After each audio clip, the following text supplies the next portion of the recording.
केजरीवाल भी गया था अपने शागिर्दों को लेकर के कि भाई अब चलिए ठीक है। केजरीवाल भी केजरीवाल का आज नहीं चर्चा, आज खाली संविधान। हाँ जी, आप कहाँ से हैं? मैं तो दिल्ली से ही हूँ, रहने वाला बलिया का हूँ, यूपी बलिया। और आपका प्रोग्राम हम लोग देखते रहते हैं, तो एक दो बार भी आए हैं आपके साथ। तो अच्छा, पहले भी आए?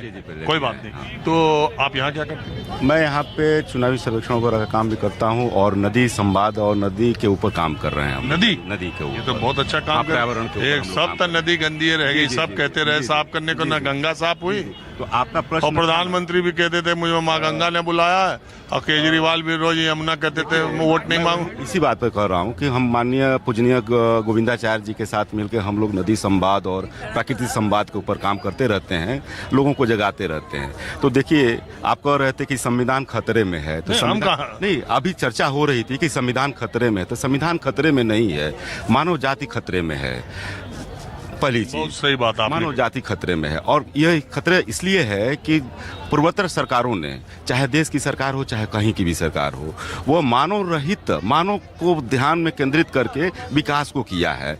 और तो इसके कारण जो प्राकृतिक संपदाएं हैं, आपको बता दूं कि जब 1947 में देश आज़ाद हुआ था तो 16% बायोडाइवर्सिटी हमारे पास के हम स्वामी थे, और आज हमारे पास विश्व के 2% 2 से 2.5% का लैंड है हमारे पास। और जनसंख्या में हम अगर देखें तो 17% विश्व का 17% हैं। और नदियों में बता दूं आपको कि 15,000 नदियां थीं, जिसमें 4,500 नदियों का विलुप्त हो गई हैं, और जो नदियां हैं उसकी भी स्थिति बहुत नाजुक है। तो इसके ऊपर लोगों को ध्यान देना चाहिए और समाज को देना चाहिए। तो गोविंद जी का कहना है कि समाज की बात समाज से और जनता की बात सरकार की बात सरकार को भी अपना काम करना है, समाज को भी अपना काम करना है। क्योंकि जब हम, अच्छा एक चीज़ और बताऊं आपको कि संसद भवन में जो चर्चा होती है संविधान खतरे में है, संविधान खतरे में, संविधान खतरे में कैसे हो सकता है? आप मुद्दे आपके पास नहीं है तो आप सरकार के इंस्टीट्यूशन पे आप लोग जो है कि प्रश्न उठाना शुरू करते हैं। तो सरकार के कार्यप्रणाली पे आप प्रश्न उठाइए, इंस्टीट्यूशनल पे मत करिए। इंस्टीट्यूशनल पे जब आप अविश्वास पैदा कर देते हैं लोगों के अंदर, तब जाके संविधान खतरे में हो जाता है। लेकिन एक बात बताइए, जो इंस्टीट्यूशंस हैं जी, हमारे देश के चुनाव के बीचों बीच हाँ, 2 इलेक्शन कमिश्नर इस्तीफा देते हैं जी। आज तक समझ में नहीं आया कि उन्होंने चुनाव से ठीक पहले क्यों इस्तीफा दिया। एक मिनट, आरबीआई का गवर्नर अपने पद से इस्तीफा देता है और वो एक भी कारण नहीं बताता कि मैं अपने पद से क्यों इस्तीफा दे रहा हूँ। इसके अलावा बहुत सारे आपने देखा होगा ऐसी घटनाएं घटती हैं जिसमें ये समझ ही नहीं आता कि ऐसा हुआ क्यों। तो देखिए, लोकतंत्र में जब तक पारदर्शिता नहीं होगी और उत्तरदायित्व नहीं होगा, जवाबदेही नहीं होगी, तो सवाल और शंका बढ़ते हैं। जब आप इलेक्टोरल बॉन्ड लेकर के आते हैं और जब उसको लेकर सुप्रीम कोर्ट जाते हैं तो सरकार पूरी ताकत लगा देती है कि उसकी जानकारी सार्वजनिक ना हो, और हो भी सरकार और स्टेट बैंक ऑफ इंडिया जो इस देश का सबसे बड़ा बैंक है, वो सुप्रीम कोर्ट में एफिडेविट लगाता है कि लोकसभा चुनाव के नतीजे आने के बाद हम इसको सार्वजनिक करेंगे, और उसके बाद सुप्रीम कोर्ट का डंडा होता है। और फिर अगर पारदर्शिता नहीं है, जवाबदेही नहीं है, तो सवाल तो उठेंगे। सर बात सही कहा आपने कि देखिए, विपक्ष को के पिछले कई वर्षों से, जब से मोदी जी आए हुए हैं और चुनाव दर चुनाव जीत रहे हैं और प्रत्येक प्रदेशों में भी अच्छा परफॉर्मेंस कर रहे हैं, तो ईवीएम के ऊपर सवाल उठाया जाता है। तो ईवीएम के लिए जितने भी जिम्मेवार व्यक्ति हैं, विपक्ष के लोग हैं, जिनको शंका है, तो प्रावधान है कि आप फीस जमा करिए और उसको आप चैलेंज करिए। तो आप तो चैलेंज करते नहीं हैं, आप झूठ मूठ कर लोगों के अंदर भ्रम पैदा करते हैं कि भाई ये ईवीएम में खोटी है। मैं तो कहता हूँ चुनाव के इस देश में ईवीएम पर पहला शंका किसने उठाई थी? देखिए, जिस समय नया था, चीज सिस्टम नहीं थी, तो उस समय हो सकता है कि अब जब नई प्रणाली आती है तो उस समय हो सकता है कि उसमें त्रुटियां हैं। और पिछले अभी 2009 के चुनाव में आडवाणी जी ने ही ईवीएम पर सबसे पहले शंका उठाई। अच्छा, आज वो अपोलो हॉस्पिटल में भर्ती भी हुए हैं और हम चाहते हैं कि एकदम स्वस्थ रहें और लंबी, कम से कम शतायु हो। उनका जिक्र किया तो मैं जनता को बता दूं, लाल कृष्ण आडवाणी जी की तबीयत कुछ खराब होने की वजह से उन्हें दिल्ली के अपोलो अस्पताल में भर्ती कराया गया, और अभी थोड़ी देर पहले अपोलो हॉस्पिटल की हेल्थ बुलेटिन में कहा गया है कि वो उनकी जांच हो रही है और अभी उनकी स्थिति स्थिर है।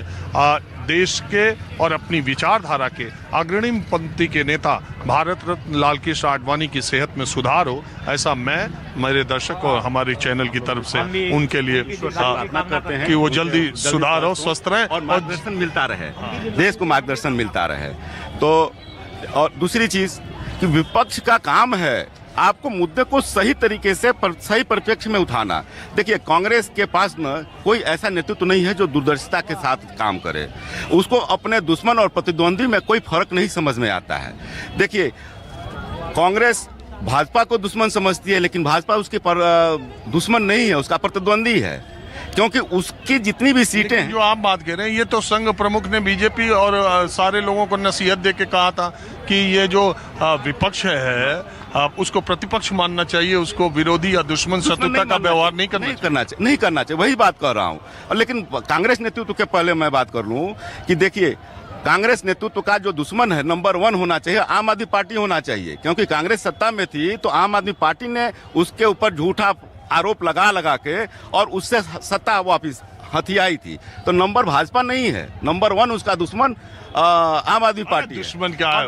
विरोधी प्रतिरोधी होते रहते विपक्षी। और सुनिए, राजनीति में क्या जिसको आप दुश्मन कह रहे, देखिए सुनिए, यही अमित शाह जी बोलते थे और बीजेपी मोदी जी कि देश को कांग्रेस मुक्त करना है, और धीरे धीरे बीजेपी कांग्रेस युक्त हो गई। कांग्रेस के जितने नेता बीजेपी में इस समय हैं, उतने कभी बीजेपी के नेता कांग्रेस में नहीं गए। एकदम सही कहा, एकदम सही कहा। देखिए ना, गुलदस्ते में जो फूल अच्छा हो और अच्छे गुलदस्ते में आ जाए तो उसको बुरा नहीं मानना चाहिए, उसकी शोभा बढ़ा तो उसको तोड़ के अपने गुलदस्ते में लेते आना चाहिए। अगर वहाँ पे बौखलाहट है, उसकी नाम नहीं कर रहे हैं तो उसमें हम और आप क्या करेंगे? अपने आप टूट के आ रहे उसमें। चलिए, आप बहुत बहुत धन्यवाद। मैं यही कहूंगा कि 20 जनवरी को हम लोग प्रयाग में आपके टीवी चैनल के माध्यम से हम लोग अपील कर रहे हैं देश की जनता को कि अपने मुद्दे में नदी नाले और नदी के बारे में, हवा के बारे में, गए थे नासिक, हवा नदी और हवा के बारे में, प्रकृति के बारे में अपने अपने चुनाव क्षेत्र में इसको मुद्दा बनाइए। क्योंकि अगर गया था पानी का कोई विकल्प नहीं है और नहीं हवा का कोई विकल्प नहीं है। नदी बचेगी, सदी बचेगी। और तो आप लोग 20 जनवरी को महाकुंभ में हम लोग नदी संवाद का ये कर रहे हैं, आप लोग भी आए, आपके माध्यम से बहुत बहुत धन्यवाद। चलिए, कुछ और लोगों से चर्चा परिचर्चा चलती रहती है। आज मैं एक ही जगह थोड़ी देर इधर मुंह करके बैठा था और थोड़ी देर इधर मुंह करके बैठा, और एक ही जगह मेरी आज संविधान पर आम लोगों के साथ चर्चा करीब करीब अपने अंतिम दौर में आ गई। कुछ चेहरे ऐसे भी अब आपको दिख रहे होंगे, आप भी आ जाइए, जो हमारे कार्यक्रम में पहले भी आए हैं। आप नहीं आए, आप तो आए। आप कहाँ से हैं? मैं दिल्ली से हूँ सर, दक्षिणी दिल्ली से, बदरपुर के पास से, प्रहलादपुर से। अनिल नाम है मेरा। और दिल्ली में केजरीवाल जी के बारे में बताऊं या किसके बारे में? जो आपको बोलना है बोलो। संविधान पर वैसे आज मैं चर्चा कर रहा था। संविधान पर बाकी देखिए, दिल्ली का रिजल्ट तो केजरीवाल जी के पक्ष में आना चाहिए। काम किया उन्होंने, ज़मीनी स्तर पे काम किया है, हर बेसिक चीज़ के लिए, स्कूल हो, बिजली हो, महिलाओं को बसें फ्री दे रहे हैं। अब शिकायतें तो हर सरकार से रहती हैं। नहीं आना चाहिए। अरे आप बहुत बोलिए। हाँ जी, आप कुछ बोलना चाहते हैं संविधान पर चर्चा में? संविधान की चर्चा में अभी जो संविधान, तो अगर जब पहले बात हो रही थी कि संविधान के बारे में, तो ये मतलब जो चेंजेस तो कर सकते हैं, लेकिन ये जो है ना एक फियर मन के, क्योंकि जो कुछ मूलभूत सुविधाएं थी हमारी, उन पे जो पाबंदियां लग रही थी। अभी जैसे अभी जो राइट टू एजुकेशन था, या राइट टू मतलब इसमें, क्योंकि जो अभी आपके इसमें जो है ना कितने जो स्कूल्स हैं यूपी में, गुजरात के अंदर, वो बंद हो गए गवर्नमेंट स्कूल्स। तो ये जो राइट टू एजुकेशन जो 2011 में पास हुआ, तो वो कहाँ गया? ये फूड, राइट टू फूड जो था, इसमें अगर ये कहते हैं कि हम 80 करोड़ को जो फूड दे रहे हैं, तो इसका मतलब क्या है कि मतलब ये मतलब देश 5th उसमें थोड़ा है, वो तो हम गरीबी रेखा में आ रहे हैं हम लोग। कि अगर जब 80 करोड़ लोग या 83 करोड़ लोग, बात बताइए कि एक तरफ 80 करोड़ को अनाज और दूसरी तरफ देश की, दुनिया की सबसे बड़ी अर्थव्यवस्था भी बन रही है, दोनों बातें एक साथ सच कैसे है? फट गया तो वो फिर। हाँ जी, चलिए ठीक है। हाँ तो एक फोटो लेना है। I'm a really big fan of yours. Can I just take a picture of you? बस 1 मिनट में आप पहले हमारे सवाल का जवाब दीजिए। संविधान के बारे में मतलब टीवी पे आना नहीं चाहती हूँ। अच्छा ठीक है, तो मैं अभी आता हूँ। हाँ, अब आप आखिरी मेरे वक्ता हैं इस कार्यक्रम में बोलने के। आप मुझे बताएं संविधान पर चर्चा को लेकर, जो ये संविधान खत्म होने और इसको कैसे मोदी जी कई फोरम में ओपनली कह सकते हैं कि मेरी जान जा सकती है, ये संविधान चेंज नहीं हो सकता। वो तो संविधान की बात होगी।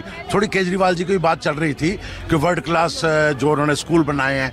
मैं म्युनिसिपल कॉर्पोरेशन के स्कूल से पढ़ा हूँ। 9 पैसे हमारी फीस होती थी। क्या उस समय लोग नहीं पढ़े? क्या वहाँ उस स्कूलों में पढ़ के हम बड़े अच्छे? नहीं, आपका मानना है ये बेकार बहस है संविधान की। और मेरा ख्याल है केजरीवाल जी के जो नई दिल्ली सीट में कल उन्होंने डिक्लेयर किया है, मैं यही सीट रिटेन करूंगा और संदीप दीक्षित जी कांग्रेस के प्रत्याशी होंगे। अगर परवेश वर्मा जी इस सीट पे आ जाते हैं तो केजरीवाल जी ये सीट हार सकते हैं। चलिए ठीक है, अब मैं अगले एपिसोड में दिल्ली के बारे में ही बातचीत करूंगा। आज बस इतना ही। कैमरामैन उमेश सिंह के साथ राजीव रंजन, न्यूज़ 24 दिल्ली।